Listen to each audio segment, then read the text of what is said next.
Hello, kindergartners. Today we are going to be starting a brand new story, and you should have this one. You should have gotten it during our last pickup. But this book is called The Tiny Seed by Eric Carle. So go ahead and grab your book. Point to the title of our book, The Tiny Seed. What do you think this story is going to be about? Tell someone near you. What do you think this story might be about?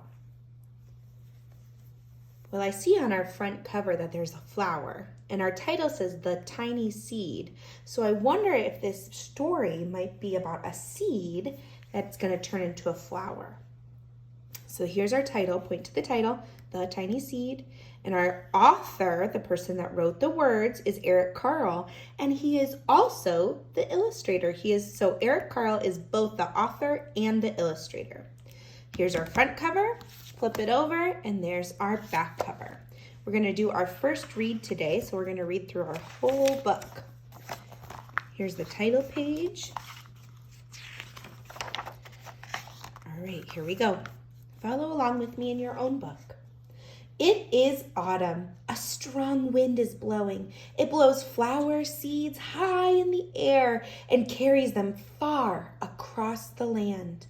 One of the seeds is tiny, smaller than any of the others. Will it be able to keep up with the others?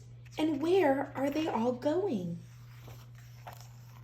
One of the seeds flies higher than all the others. Up, up, up it goes. It flies too high, and the sun's hot rays burn it up. But the tiny seed sails on with the others. Another seed lands on a tall and icy mountain. The ice never melts, and the seed cannot grow. The rest of the seeds keep flying on, but the tiny seed does not go as fast as the others. There he is. Now they fly over the ocean. One seed falls into the water and drowns. The others sail on with the wind, but the tiny seed does not go as high as the others. One seed drifts down onto the desert. It is hot and dry, and the seed cannot grow. Now the tiny seed, is flying very low, but the wind pushes it on. Finally, the wind stops, and the seeds fall gently down on the ground. A bird comes by and eats one seed. The tiny seed is not eaten. It is so small that the bird does not see it. Now it is winter. After their long trip, the seeds settle down. They look just as if they are going to sleep in the earth. Now the snow falls and covers them like a soft white blanket. A hungry mouse that also lives in the ground eats a seed for lunch. But the tiny seed lies very still, and the mouse does not see it. Now it is spring. After a few months, the snow has melted. It is really spring. Birds fly by, the sun shines, rain falls. The seeds grow so round and full, they start to burst open a little. Now they are not seeds anymore. They are plants. First, they send roots down into the earth. Here's the roots down here. Then their little stems and leaves begin to go up toward the sun and the air. And there's another plant. This plant grows much faster than the new little plants. It is a big fat weed, and it takes all of the sunlight and the rain away from one of the small new plants. And that small new little plant dies. The tiny seed hasn't begun to grow yet. It will be too late. Hurry! But finally, it too starts to grow into a little plant. The warm weather also brings children out to play. They too have been waiting for the sun in springtime. One child doesn't see the plant as he runs along, and oh, he breaks one. Now it cannot grow anymore. The tiny plant that grew from the tiny seed is growing fast, but its neighbor grows even faster.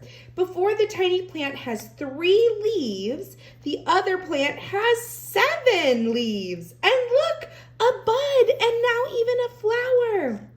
But, what is happening? First, there are footsteps. Then a shadow looms over. Then a hand reaches down and breaks off the flower. A boy has picked the flower to give to a friend. It is summer. Now the tiny plant from that tiny seed is all alone, and it grows and on and on and on, and it doesn't stop. The sun shines on it and the rain waters it. It has many leaves and it grows taller and taller. It is taller than the people. It is taller than the trees. It is taller than the house. And now the flower grows on it. People come from far and near to look at this flower. It is the tallest flower they have ever seen. It is a giant flower. Look how huge it is. All summer long, the birds and bees and butterflies come visiting. They have never seen such a big and beautiful flower. Now it is autumn again. The days grow shorter, the nights grow cooler, and the wind carries yellow and red leaves past the flower. Some petals drop from the giant flower, and they sail along with the bright leaves over the land and down to the ground. The wind blows harder. The flower has lost almost all of its petals. It sways and bends away from the wind, but the wind grows stronger and shakes the flower. Once more, the wind shakes the flower, and this time the flower's seeds pop open. Out come tiny seeds that quickly sail far away on the wind. The end. All right, today we were doing our first read of our story, and tomorrow we're going to look at this story a little closer.